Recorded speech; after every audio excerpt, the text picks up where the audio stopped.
Víctor Andrés García Belaúnde ha escuchado lo que dice la congresista Monte y vamos a preguntarle, dándole la bienvenida, congresista Víctor Andrés García Belaúnde, ¿cómo está usted? Bienvenido a Radio Nacional. ¿Por qué interpelar al canciller? El presidente de la República es el quien dirige la política exterior del país.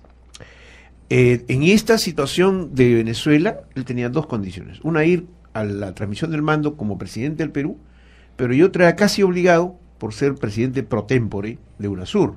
Es decir, yo diría, casi era una cuestión protocolar, por representar a los países del UNASUR que se habían pronunciado y que habían decidido a respaldar, en este caso, al gobierno de Maduro.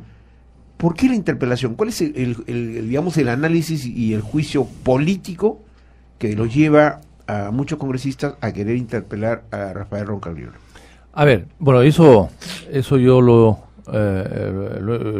hemos comentado en días anteriores. Es decir, la autorización del Congreso es simplemente para asegurarse que el presidente sale en épocas normales, no hay crisis, no hay revoluciones, no hay desastres naturales, y que va a regresar a un término determinado, un día, 3 días, 5 días, 10 días.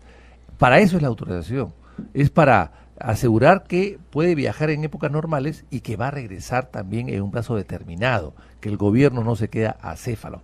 Esa es la autorización que le da el Congreso de la República. El Congreso de la República lo que no puede es fijarle la agenda, decirle, oye, usted va a conversar con fulano, con sutano, usted va a saludar a Perencejo. No. Eso ya es un tema estrictamente del manejo, voluntad del presidente de la República. El presidente de la República dirige, de acuerdo a esta Constitución y a todas las anteriores, la política exterior del país. Por lo tanto, si él se va de viaje, él estará asumiendo su propia responsabilidad de los contactos buenos o malos que pueda hacer. De tal manera que si él plantea un permiso, lo normal es que el permiso se le dé. En este caso, habiendo antecedentes en Caracas, antecedentes de fraude electoral que hemos vivido nosotros en el Perú, evidentemente la visita, a mi mover, no era conveniente. Pero si todos los países han ido, pues es difícil que él deje de ir, como lo dejó de ir en todo caso Piñera, y quedó muy bien dentro de la sociedad chilena, que lo han respaldado. Pero en todo caso, fue un viaje. Ahora bien, el Congreso le dio la autorización. La pregunta es, si el Congreso le da la autorización, porque pudo evitar el Congreso que vaya, ¿por qué ahora los mismos personas que promovieron el no, que perdió, ante el sí del viaje, están ahora tratando de interpelarlo? Y muchos no fueron a votar. Claro, hay 26 personas que estuvieron ausentes dentro de las bancadas de el no. De tal manera de que esas personas, si hubiesen estado presentes, la votación hubiese sido totalmente diferente. En vez de ser 36, hubiesen sido 62 contra 53 que votaron a favor. Así que, en fin, es temas de política, cada cual bancada tendrá que justificar lo que está haciendo, pero me parece que en este caso, que se trata de un tema de un viaje ejerciendo la facultad que te da la Constitución de dirigir la política exterior, viaje, insisto, en que yo no he estado muy de acuerdo, pero que lo hizo, y con el permiso del Congreso, porque claro, habría que censurar al ministro si se da sin permiso del Congreso, pero si el Congreso lo ha autorizado, me parece que sería una exageración, una interpelación. Ahora bien, sabíamos perfectamente a qué iba el presidente. Ya iba a la asunción de mando de Nicolás Maduro. ¿Qué tanto le puede afectar esto a nuestro país, al Perú, en el consenso internacional, conociendo la política que se está manejando actualmente en Venezuela? Bueno, esa es una buena pregunta. Al Perú no le afecta en nada. Por suerte el Perú no depende de Venezuela para nada, igual que Chile, para nada. Hay pocos países que no dependen de Venezuela en este continente. Bolivia depende mucho. Argentina, hay 15.000 millones de dólares de deuda argentina que ha sido comprada por Venezuela, y le ha hecho un favor tremendo porque se han ahorrado intereses. Brasil está construyendo muchísimo en Venezuela con sus compañías de bandera como Odebrecht, etcétera. Colombia tiene mucho comercio con Venezuela, mucho comercio y una frontera común. En fin, el Perú no. El Perú y Chile en este continente son los que menos relaciones tienen con Venezuela y menos privilegios o o ventajas. El comercio de Perú con Venezuela es pequeño todavía y no recibimos subsidio de Venezuela para nada, ni siquiera le compramos su petróleo. Entonces, ¿cuál es la ventaja? ¿O la ventaja? Ninguna. Yo creo que ahí lo que se trata simplemente es de no perder una relación buena con un país históricamente hermano del Perú. De eso se trata. Ahora, congresista, el presidente ya viajó. Y he estado revisando en los últimos tiempos una serie de decisiones que el presidente ha tomado, y después que ya completó su viaje, ya hizo ciertas cosas, en el Congreso se concentran en debatir estos temas, ¿no? Cuando ya pasó, pues, de historia, podríamos decir hasta históricamente, pero en fin, dicen que así es la democracia, correcto. Sin embargo, congresista, hay temas nacionales que yo a veces me pregunto, ¿dónde está el Congreso que nos pone a debatir? Todas son o interpelaciones, quejas, enfrentamiento entre el Congreso y el otro poder del Estado. Ahora se enfrentan el Poder Judicial con el otro poder. Es decir, estamos en un estado disfuncional, así como las familias disfuncionales. Algo está pasando. ¿Por qué no se han concentrado o se concentran, no? Y acaba de renunciar del Tribunal Constitucional el señor Bumón porque dice ya no puedo esperar más, ¿no? El señor, uno de los miembros, irrevocable, ha renunciado. Se ha dirigido al Congreso. No hay miembros del tribunal, todos ya han terminado su mandato. No hay directivos en el Banco Central de Reserva. No hay defensoría. El propio defensor anoche decía que le da vergüenza, ¿no? Que estar en esta situación de encargado y que no se defina. ¿Acaso no son prioritarios para darle institucionalidad y lograr la gobernabilidad del país con sus instituciones absolutamente ya edificadas, consolidadas? ¿Por qué estamos en este tema? Yo quisiera terminar de responder la pregunta anterior, en el sentido de que por qué de esta crítica tremenda hacia el presidente Humala por haber viajado. Bueno, yo creo que la crítica es interna, no porque el viaje signifique mucho en términos económicos o de integración, sino porque abre la posibilidad para un sector importante de la ciudadanía de que el presidente Humala esté volviendo atrás, volviendo a con el acercamiento hacia Venezuela, esté dando signos de que él puede hacer una cosa parecida en el Perú. ¿Usted está viendo signos? No.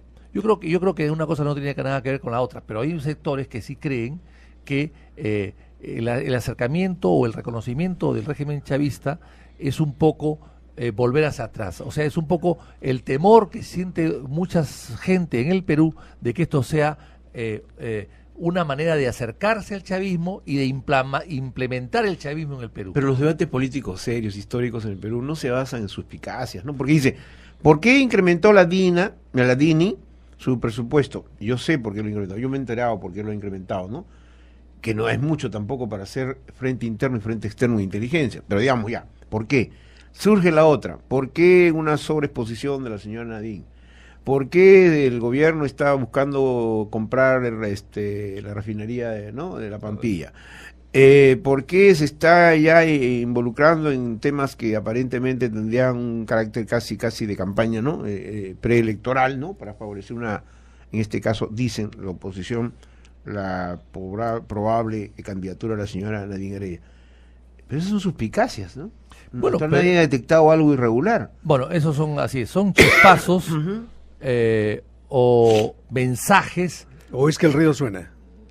Bueno, puede sonar un poco el río, todavía no está muy cargado, pero en todo caso yo creo que son percepciones de ciertos sectores de la población que quieren exigirle al gobierno y al presidente Humala una ruta que ha tomado, pero no quiere que tengan ningún tipo de desviacionismo en el camino. Eso yo creo que es básicamente, pero por lo demás me parece que no es muy trascendente una visita, salvo lógicamente que se confirme los temores de ciertos sectores de la ciudadanía en un futuro cercano que a mi modo de ver no creo que aparezcan. Ya, salirse de la hoja de ruta, ¿cuánto le costaría al Perú? A ver, yo no sé porque la hoja de ruta o la gran transformación tenía cosas muy definidas, ¿no? Por ejemplo, una nueva constitución, etcétera, ¿no? Yo creo que yo creo que el gobierno y el presidente Humala es un hombre sumamente inteligente, con sentido común, y se está dando cuenta que el Perú es el país que más crece en América Latina. Claro, hay una excepción de Paraguay en los últimos tiempos, pero básicamente es el que más crece en los últimos años, y sería absurdo e infantil y irresponsable cambiar esa ruta, que es una ruta que va hacia el progreso y el bienestar de los peruanos, por experimentar nuevas cosas. Así que no creo que hay un cambio de esa naturaleza. Congresista, ¿qué tanto puede estar afectando, usted que es buen analista, a la figura y la proyección política y el programa, entre comillas, político de Alan García, este tema de los indultos Bamba? No, a ver, yo creo que lo que se ha hecho en la mega comisión son cosas interesantes, pero nada que afecta directamente al gobierno. Los colegios emblemáticos... Al gobierno de García. Así es, del gobierno de García, quiero decir, efectivamente, vale bien la precisión. Yo creo que allí los colegios emblemáticos y otras cosas que se han investigado, pueden haber habido irregularidades, pero eso no le afecta directamente a él, sino a los que lo han ejecutado en todo caso, y finalmente los colegios están allí. Pero los indultos sí, porque es una gracia presidencial. Lo afecta directamente. Él ha puesto su firma. Él ha puesto su firma y además a él le corresponde. O sea, no es el tema de que el ministro de Justicia los indulta. No. Los indulta el jefe del Estado. Y si hay 5.500 indultos, 4 por día, o sea, estos señores, Facundo Chinguel ha tenido que estudiar 4 inmensos expedientes de gente con mucho prontuariedad. Y que ha resuelto 4 por día durante 5 años, 5.500, me parece que es una burla. Es una burla. No solamente es una burla sobre la teoría de la ciencia penitenciaria y de la autoridad que ha sido violada y violentada porque estás rompiendo o reduciendo sentencias después de largos juicios. O sea, es un desánimo o una llamada de atención a la autoridad judicial y a la propia autoridad, y poner en juego a la propia autoridad, sino además creas inseguridad en la ciudadanía. Valentín Paniagua, en 8 meses, tuvo el coraje de meter preso a más de 30 generales, ¿sí o no? Sí. ¿Qué pasa ahora? Hay miedo, o sea, temor a meter preso a quienes casi las evidencias están ahí, ¿no?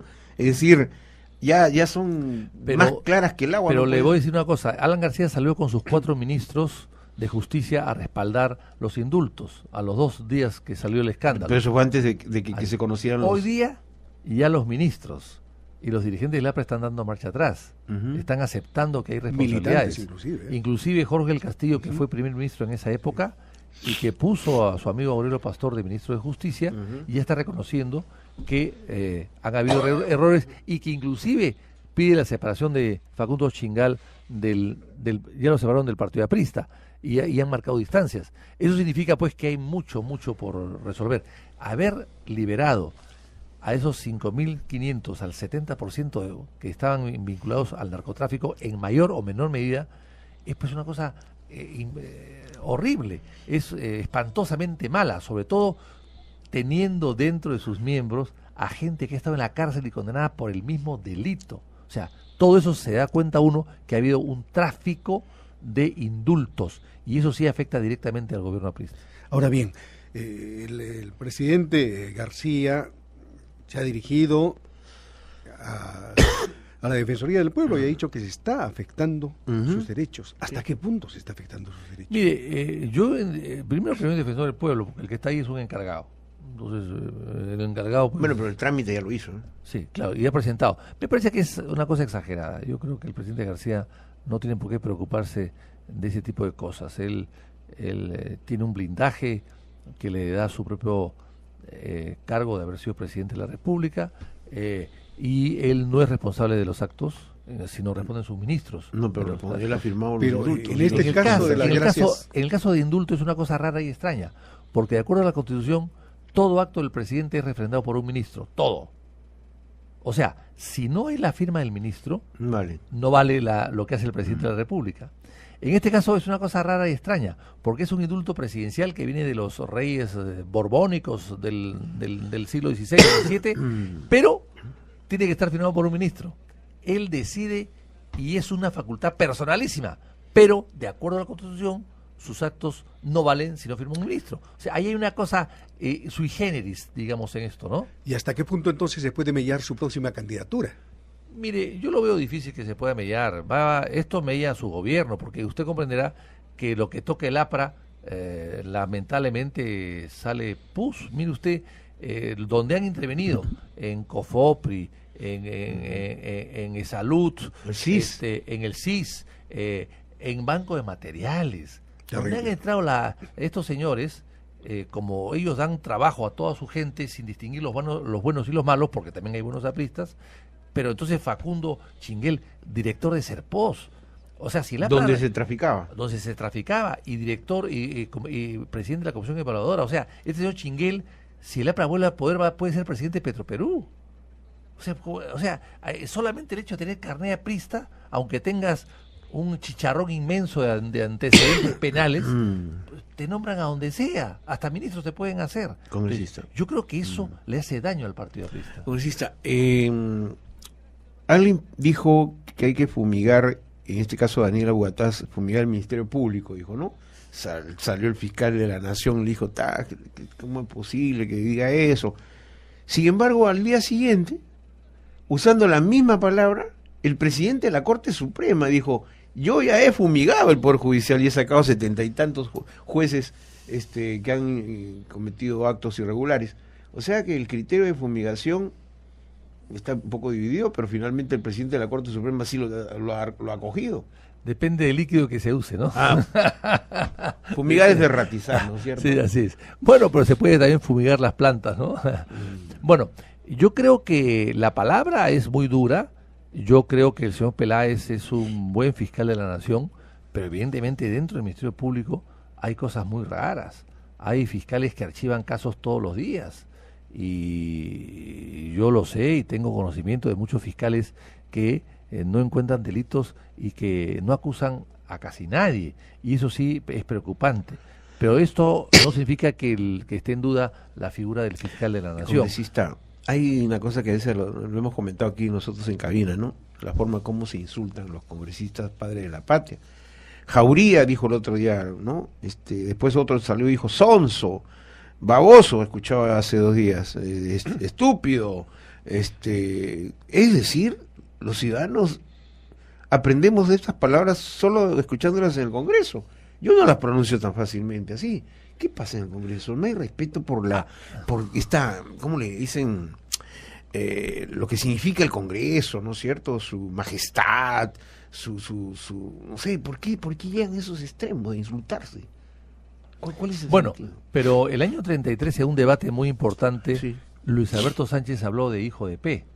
En un debate. No, pero porque Luis Alberto, ¿usted lo sigue entonces? No, puede ser. digo, pero Luis Alberto Sánchez era un intelectual, un gran literato, rector de San Marcos. ¿No hay ideas para debatir?